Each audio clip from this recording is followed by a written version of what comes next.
Foodie, hi, and welcome. I'm Anna, the Keto Foodie. How can you help fight the keto flu?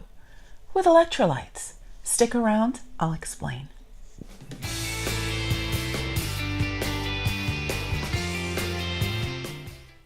Now, if you've just started keto, then your body may already be reeling from the fact that you've dropped your carb intake and your sugar intake. But some other things may be happening that make you feel unwell. You might find that you feel muscle pain, perhaps headache, fatigue, maybe even brain fog, and just feeling like you've got the flu. And that's known as keto flu. But you can actually either prevent it or minimize the symptoms by making sure that your electrolytes remain at good levels. Why? And what are electrolytes to begin with? Well, electrolytes are crucial salts to your body that when you ingest them, they dissolve into positive and negative charges. Yay, science. And they travel around your body, charging things up and sparking your body to continue to move and your muscles to continue to work. But not just for me to be able to raise my hand, but also for my heart to continue to pump, for my lungs to remember to continue to contract so I can breathe, for my brain to work efficiently and to continue to learn. And what happens when your electrolytes are low is that it messes with those sparks around your body. And that's when you start feeling what's the symptoms of keto flu. So you might get the muscle aches, the headaches, the fatigue, the brain fog. Maybe you feel your heart is racing a bit. That's why it's very important that you keep your electrolytes up and at good levels. Now, the reason why this happens with keto is that your water depletes. When you're on keto, you lose, at the beginning especially, a lot of water weight. And it keeps the level of water because it takes away, you reduce your bloating, and it just keeps your water levels lower in your body. And what happens when you do that and you expel it either through sweat or through your urine is that the water also takes the electrolytes with it. So you need to keep replenishing. And on keto, it does it a lot faster than just a regular diet and exercise. So it's really important that you keep those electrolytes up so that your body continues to work efficiently. Now, there are several electrolytes, but mainly for keto, we concentrate on 3: sodium, magnesium, and potassium. Now, when it comes to sodium, again, it's regular table salt. We recommend generally to our friends that pink Himalayan salt or a potassium-based salt is what you should be using. So low salt is also potassium-based, and you should also technically increase the amount of salt that you're taking in because you are losing your electrolytes at a faster rate on keto. So you should be eating more salt, putting more salt in your foods. Now, potassium is actually one that works for your muscles and helps keep your muscles working and firing and moving. And when it's depleted and it's low, that's when you really start to feel the muscle aches. And we should actually be ingesting about 4,700 milligrams of potassium a day. And we pretty much don't get close to it for the most part.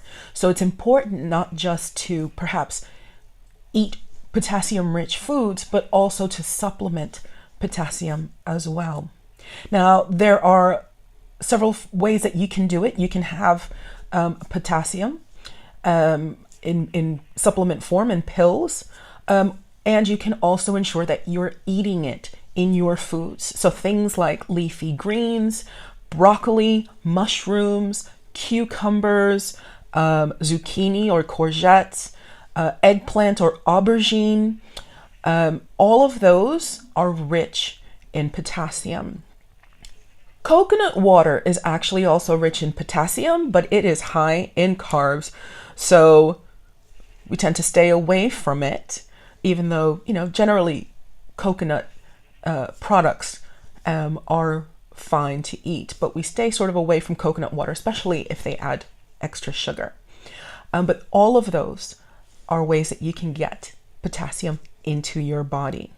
Now, when it comes to magnesium, magnesium is there for your bones, your muscle contractions, your blood pressure, and you should be ingesting about, well, it depends on whether you're male or female and how old you are, but somewhere between 310 and 420 milligrams per day. Women will be lower, so about 310 to 320. Men will be higher. And the way that you can increase your magnesium intake, of course, again, supplementing magnesium, but also eating magnesium-rich foods, which again include leafy greens. Leafy greens are your friends. Leafy greens are your friends. But you can also get magnesium through nuts and seeds, again, through broccoli, cabbage, Brussels, asparagus. But you can also get magnesium through dark chocolate. So here's a good reason to go and eat dark chocolate. And by dark, I mean at least 80% or more. Some people will say 75% or more. I think you should go higher. And avocados. Avocados are a good source as well. All of those are ways that you can get magnesium, potassium, and sodium, because again, you're adding your salt into your foods. That's how you can get your electrolytes back up to good levels in your body to continue to run efficiently. Now, you can also get electrolyte tablets. That's fine to do. What you shouldn't really be doing is drinking electrolyte drinks. First of all, most of them have sugar. Secondly, you don't really need those drinks. The only time, and even if you work out, if you're working out for half an hour, you don't need those sports drinks and those electrolytes. You can actually pretty naturally, with the foods that you eat, replenish your electrolytes. You really only need to drink those drinks if you're an athlete, if you're a professional athlete who is competing and doing a full game.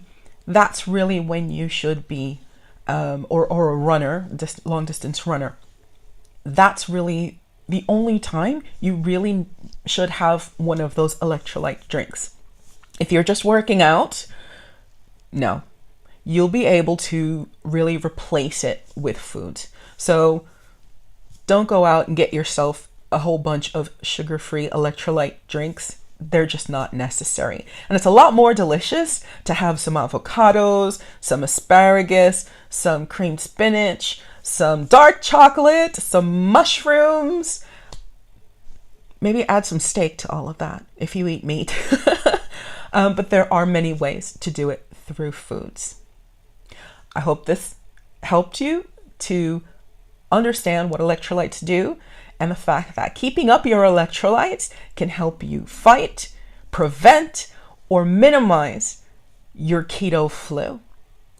Let me know if this has been helpful. Let me know if you have any questions down below in the comments. Also, let me know where you've been watching this from. I'm really interested to see who I've got watching because I would love to have more conversations with you. So thank you for joining me. And until next time, have a great keto journey. And I say to you, Foodie bye. If you like this video, please click the like button. If you like what I do, please click the subscribe button and the bell so that you'll be notified when I upload a new video. And if you love what I do, consider becoming a patron and enabling more content like this one. Thanks for watching.